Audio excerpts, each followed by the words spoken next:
कहते हैं माँ बनना दुनिया का सबसे खूबसूरत एहसास है। हाँ, होता है। लेकिन क्या हर माँ उस खुशी को महसूस कर पाती है? नहीं, क्योंकि कई बार उस खूबसूरत एहसास के पीछे छुपी होती है एक गहरी चुप्पी, पोस्टपार्टम डिप्रेशन। ये कोई कमजोरी नहीं, ये कोई ड्रामा नहीं, ये एक रियल मेडिकल कंडीशन है जो बच्चे के जन्म के बाद होती है। जब शरीर थक जाता है, हार्मोन्स बदलते हैं, नींद पूरी नहीं होती और ऊपर से आसपास की बातें, ताने, उम्मीदें सब मिलकर एक औरत को भीतर से तोड़ देते हैं। कई बार वो रातों को रोती है, बिना वजह नहीं, बल्कि इसलिए कि उसे खुद समझ नहीं आता है कि उसे हो क्या रहा है। वो चाहकर भी मुस्कुराती नहीं है। बच्चे को गोद में लेकर भी वो खाली महसूस करती है और तब सबसे ज्यादा जरूरत होती है समझने की। लेकिन ससुराल में क्या होता है?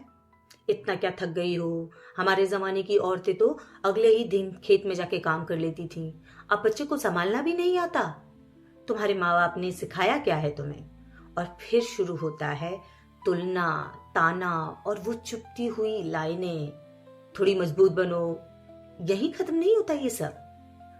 कुछ ताने और भी ज्यादा गहरे होते हैं। तुम्हारे घर से कोई गिफ्ट नहीं आया, रीति रिवाज ठीक से निभाए नहीं जाते हैं, लड़की पैदा हुई है, हमारा वंश खत्म कर दिया, लड़का नहीं पैदा कर सकती थी, हमारे यहाँ तो इतना लेना देना होता है, तुम्हारे यहाँ से तो कुछ भी नहीं आया। और इस सब के साथ इन शब्दों का बोझ किसी औरत के तन पर नहीं, मन पर पड़ता है। और वो मन जो पहले से ही बच्चे की देखभाल और शारीरिक थकान से गुजर रहा है, अब गिफ्ट और अपमान के भार की तरफ झुक जाता है और वो एक गिल्ट में चली जाती है।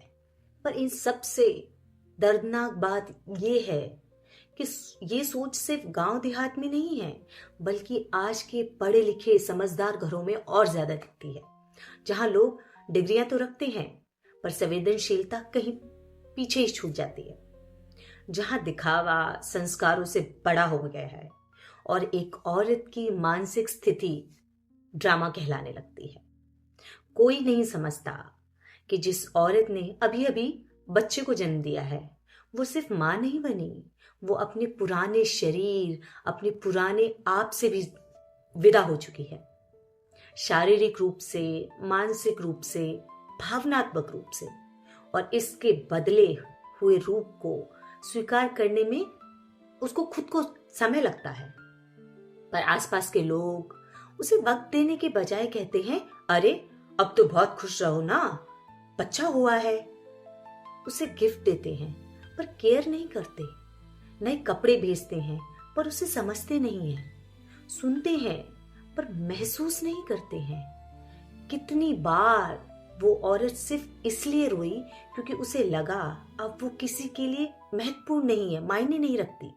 सबकी नजरें बच्चे पर हैं पर कोई नहीं पूछता कि तुम कैसी हो। और यही सबसे बड़ा दर्द है, एक अनदेखा अदृश्य दर्द।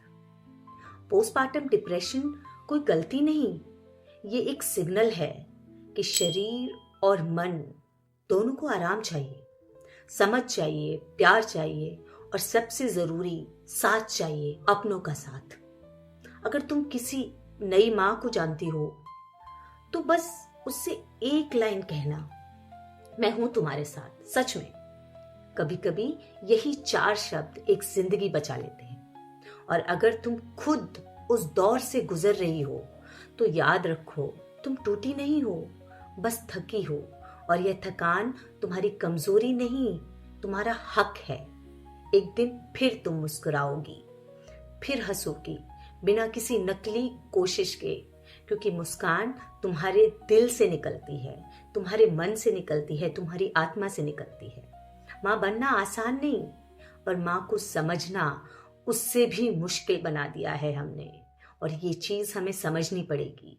पोस्टपार्टम डिप्रेशन बीमारी नहीं है, एक स्थिति है जिससे एक महिला गुजरती है। और उसे समझने के लिए उस दौर में उसे समझना, समय देना, उसका ख्याल रखना जरूरी है। उसे तोहफों की जरूरत नहीं है, उसे साथ की जरूरत है। अगर पोस्टपार्टम डिप्रेशन से आप अपने घर की महिलाओं को बचाना चाहते हैं तो उन्हें समय दीजिए, उन्हें समझिए, उनके बदलाव को समझिए, उन्हें वो समय दें कि वो अपने अंदर आए इन बदलावों को समझ पाएं और उसके साथ सहज हो पाएं। धन्यवाद।